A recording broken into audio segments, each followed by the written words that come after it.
Because the archaeological discoveries that are referred to in the ancient Near East reveal to us the spiritual and cultural heritage of all of the inhabitants of the region, including the Israelites. And one of the major consequences of these finds is the light that they have shed on the background and the origin of the materials in the Bible. So we now see that the traditions in the Bible did not come out of a vacuum. The early chapters of Genesis, Genesis 1 through 11, are known as the primeval history, which is a very unfortunate name because these chapters really are not best read or understood as history in the conventional sense. But these 11 chapters owe a great deal to ancient Near Eastern mythology. The creation story in Genesis 1 draws upon the Babylonian epic known as Enuma Elish. We'll be talking about that text in some depth.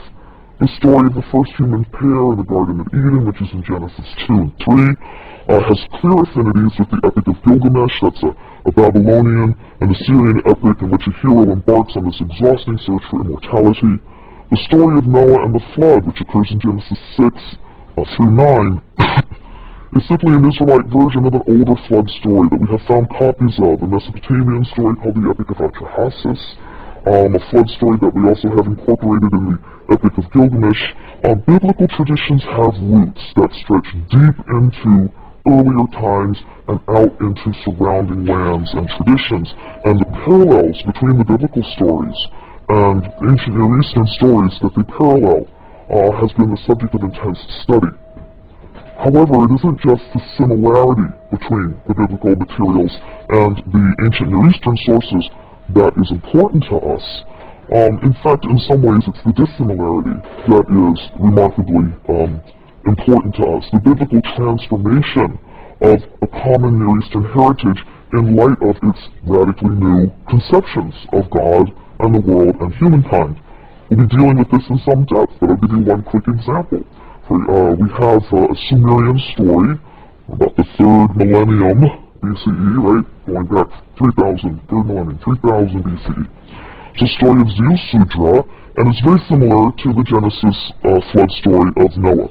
In both of these stories, the Sumerian and the Israelite story, you have a flood that is the result of a deliberate divine decision. One individual is chosen to be rescued. That individual is given very specific instructions on building a boat. He's given instructions about who to bring on board. The flood comes and exterminates all living things. The boat comes to rest on a mountaintop. The hero sends out birds to reconnoiter the land. When he comes out of the ark, he offers a sacrifice to the god. The same narrative elements are in these two stories. It's just wonderful when you read them side by side. So, what is of great significance, though, is not simply that the biblical writer is retelling a story that was clearly went around, everywhere in ancient Mesopotamia. They were transforming the story so that it became a vehicle for the expression of their own values and their own views. In the Mesopotamian stories, for example, the gods act capriciously. The gods act on a whim. In fact, in one of the stories, the gods say, "Oh, people, they're so noisy, I can't sleep, let's wipe them all out," right? That's the rationale. There's no moral scruple. They destroy these helpless but stoic humans who are chafing under their tyrannical and unjust and uncaring rule. In the biblical story, when the Israelites told the story, they modified it. It's God's uncompromising ethical standards that lead him to bring the flood in an act of divine justice. He's punishing the evil corruption of human beings that he has so lovingly created and whose degradation he can't bear to witness. So it's saying something different. It's providing a very different message.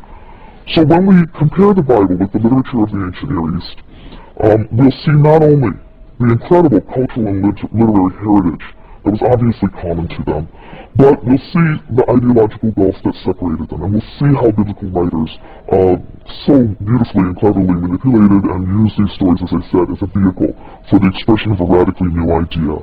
They drew upon these sources, but they blended and shaped them in a particular way. And that brings us to a critical problem facing anyone who seeks to reconstruct ancient Israelite religion or culture on the basis of the biblical materials. That problem is the conflicting perspective between the final editors of the text and some of the older sources that are incorporated into the Bible, some of the older sources that they were obviously drawing on. Those who were responsible for the final editing, the final forms of the texts, had a decidedly monotheistic perspective, ethical monotheistic perspective, and they attempted to impose that perspective on their older source materials. And for the most part, they were successful, but at times the result of their effort is a deeply conflicted, deeply ambiguous text. And again, that's going to be one of the most fun things for you as readers of this text, if you are alert to it, if you're ready to listen to the cacophony of voices that are within the text.